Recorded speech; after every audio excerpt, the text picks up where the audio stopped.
एक खबर ये आ रही है कि 47 जो ज़मीन पर गिराए हैं बम और फतेह 1 या फतेह 2 जो है वो उनके डोम को बाईपास करके आया है, और रिटर स्कॉट जैसे लोग कह रहे हैं कि हज़ारों लोग ईरान में कैपेबिलिटी है कि तल अवीव में उनको मार सकता है। तो क्या ये किस कीमत पे जंग करेगा नेतन्याहू अपनी गवर्नमेंट बचाने के लिए? ये कैन ही ये इस लॉस को वो भी सामने बेयर कर सकता है? नेतन्याहू की बड़ी बदकिस्मती से जो उसकी जो सोच है वो ये है कि एक तो अपनी हुकूमत बचाना चाहता है। उसको ख्याल है जिस वक्त जंग ख़त्म हुई उस वक्त मेरे ख़िलाफ़ मुकदमे भी होंगे और अपोजिशन मेरी जो है वो इकट्ठी हो जाएगी, इलेक्शन जल्दी करा जाए। इलेक्शन जो थे वो 2026 में ड्यू थे। प्रेशर जो है वो ये पड़ रहा है कि इलेक्शन जल्दी कराया जाए और अपोजिशन इकट्ठी हो रही है। नेतन्याहू ने ये किया है ये करके कि दो चीज़ें कर दी हैं। एक तो उसने अमेरिका को इसमें खींचने की कोशिश की है, नंबर 1। नंबर 2 वो ये कर रहा है कि जो उसको पता है जिस दिन जंग बंद हुई उसी दिन बैनुल अक़वामी बरादरी बशमूल यूरोप के बहुत से ममालिक कहेंगे कि फ़ौरन अब 2 स्टेट सलूशन आना चाहिए जिसमें फ़लस्तीन की रियासत अलहदा हो। नेतन्याहू ये चाहता है कि इसके ऊपर बातचीत अभी ना की जाए। हालांकि वो दिमाग में उसके अगर हो भी कि अल्टीमेटली ट्रंप भी आ गए तो क्या करेंगे, वो क्या सारे अरबों से जंग कर लेंगे, सऊदी अरब से, यूएई से, कतर से, जहां उनके बहुत से मफादात हैं। तो मेरा कहना यह है कि नेतन्याहू की ये गेम है कि इसको मसले को ही ख़त्म कर दे। इस जो अंडर डिस्कशन आएगा अगर आज जंग बंद हुई लेकिन सर तो कल शुरू हो जाएगी। देखा जा रहा है कि नेतन्याहू जो है वो इसको सिर्फ सियासी नहीं नजरियाती भी इस मामले को ले रहा है, क्योंकि ग्रेटर इसराइल का जो मंसूबा है वो उसकी तकमील होने जा रही है। उस तरफ जो है वो इसराइल चल पड़ा है, जो कि नील से लेकर फरात तक या फरात से नील तक, करबला से लेकर सऊदी अरब तक, ये सारे नक्शे सामने आ रहे हैं। तो क्या नहीं नक्शे है ये तो कोई जो है वो पागल आज के दौर में सोचेगा नहीं, ये मैं नहीं कह रहा। मैं ये कह रहा हूँ कि इसराइल, आप उससे कोई ज़्यादा नतीजा निकाल रहे हैं। मैंने ये कहा है कि इसराइल की जो गेम है, जो नेतन्याहू की गेम है, वो ये है कि अगर आज जंग बंद हो जाती है तो फिर एकदम बैनुल अक़वामी बरादरी कहेगी कि 2 स्टेट सलूशन लाओ। अब उसने चालाकी ये की है कि ये जंग को बढ़ा के 2 स्टेट सलूशन भी दूर कर दिया है, और अब वो शायद इलेक्शन भी जल्दी ना कराए इसराइल में। अभी मुझे नहीं नज़र आ रहा कि कोई पागल होगा कि ये खुदा ना खास्ता ईरान पे एटमी हमला कर दे। ये तो मैं तस्वुर नहीं कर रहा, ये तो मतलब मेरे पास अल्फाज नहीं। कसूरी साहब, मैं एक खबर देना चाहता हूँ आपको जो रिसेंटली अभी आई है, शायद आपने ना देखी हो। इजराइल ने ऑफिशियली कंफर्म किया है कि उसकी जो कई बेसिस हैं वो डैमेज हुई हैं इन मिसाइल अटैक से। ये अब कंफर्म खबर आ रही है। तो क्या इसका ये इफेक्टिविटी है? और ये जो कहा जा रहा है कि अगर वो ऑल आउट अटैक करता है तो Iran is capable of destroying all it's basis, कि वापस उसके जहाज उतर ही ना सके, ये है कोई ऐसी बात या कहानी है? नहीं, इससे ज़्यादा ख़तरनाक है जहाज उसके उतर जाएंगे, इसको छोड़ें। ख़तरा उसको यह है कि ईरान के पास कैपेसिटी है कि अगर उसने उसके ऐसे ठिकानों को हमला किया जो आबादी के इलाके में है तो मास कैजुअल्टीज़ होंगी इसराइल में। वो उसके लिए बर्दाश्त करना मुश्किल होगा, एक छोटा मुल्क है। तो इसलिए ख़तरा यही है जिस वजह से मैं कह रहा था कि मुझे इज्जत आसान नहीं ईरान के लिए। हाँ, डराना धमकाना एक बात है, लेकिन मुझे जो ख़तरा है कि अमेरिका का राइट विंग मैंने देखा है, लेकिन जो उनके कई राइट विंग के लोग हैं, मसलन आज ही मैं फ्रीडमैन का पढ़ रहा था, वो ये एडवोकेट कर रहे हैं कि इसराइल को आगे नहीं जाना चाहिए इससे जो वो चला गया है, क्योंकि उनको ये ख़तरा है कि इसके नतीजे में उन क़ुव्वतों को फ़ायदा होगा जो ईरान की मुखालिफ है।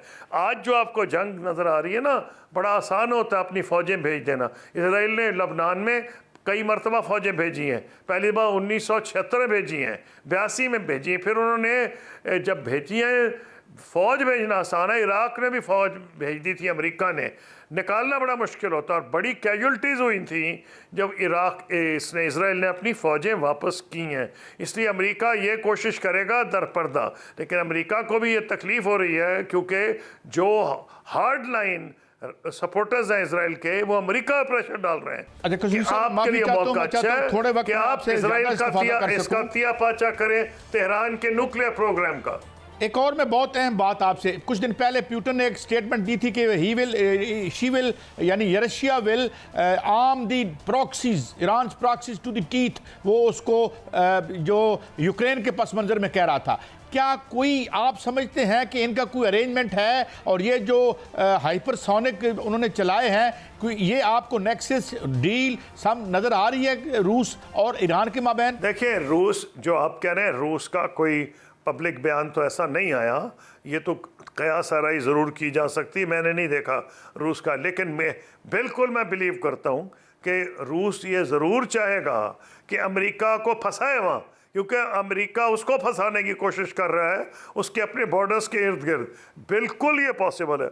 जहाँ तक हाइपरसोनिक मिसाइल है, वो हाइपरसोनिक मिसाइल्स ही इनके कुछ मेरा ख्याल है वहाँ पहुँचे। उसकी वजह यह है उसकी स्पीड है 5 times the speed of sound, और उसके लिए इन्होंने रिवर्स इंजीनियरिंग काफ़ी की है, और उसके लिए लाइट फ्रेम्स बनाए हैं अपनी मिसाइल्स के। मुझे पता है कि रिवर्स इंजीनियरिंग से बहुत कुछ हो सकता है, पाकिस्तान ने भी बहुत कुछ किया रिवर्स इंजीनियरिंग से, और जो आप कह रहे हैं वो मैं मुमकिनात में समझता हूँ, क्योंकि रूस के मफाद में है कि वो ये ना चाहे कि अमेरिका आसानी से यहाँ निकल जाए। तो ये तो कयास आ रही की हद तक तो मैं मानता हूँ, लेकिन रूस ने ऐसा बयान मेरी नज़र से नहीं गुजरा।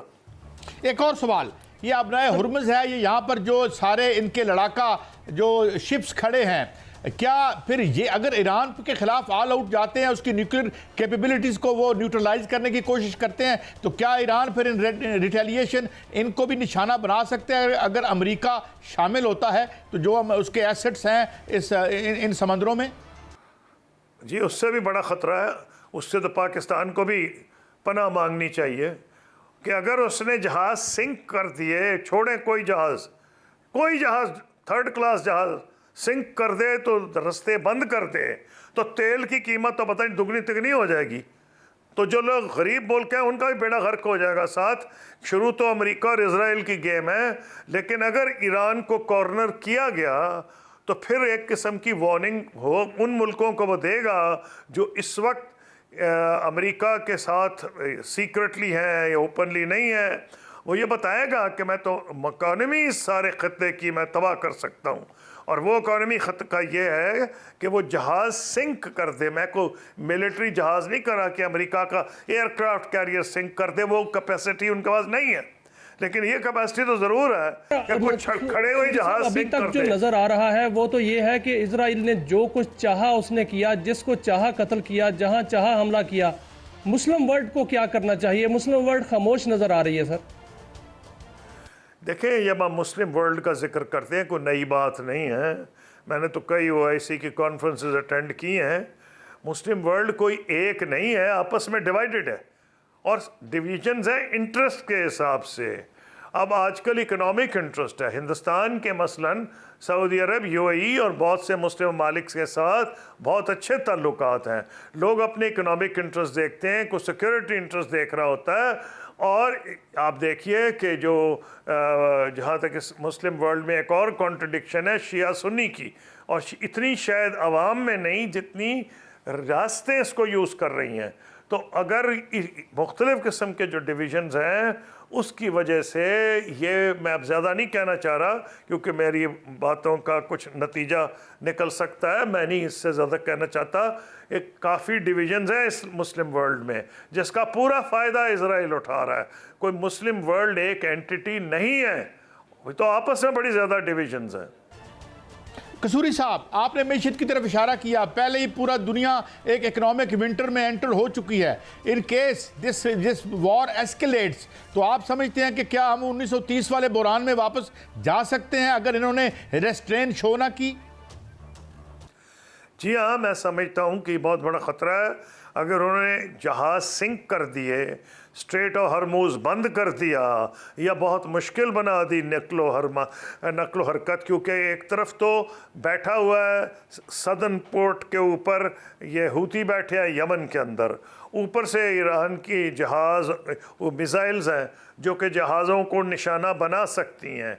और मैंने घड़ी घड़ी कह रहा हूँ, मैं अमेरिकन मिलिट्री जहाज़ों की नहीं बात कर रहा, क्योंकि उनके पास तो बड़ी कैपेसिटी है अपने को डिफेंड करने की और अटैकर को तबाह करने की। मैं मैं बात कर रहा हूं कोई जहाज सिंक कर दे, रास्ते बंद कर दे, तो दुनिया की मईशत पे बहुत सख्त मनफी असरात पड़ेंगे। ख़ासतौर पे जो गरीब ममालिक हैं उनको बहुत ज़्यादा नुकसान होगा, तेल की कीमत बढ़ेगी, उसका तो पाकिस्तान पे भी असर पड़ जाएगा।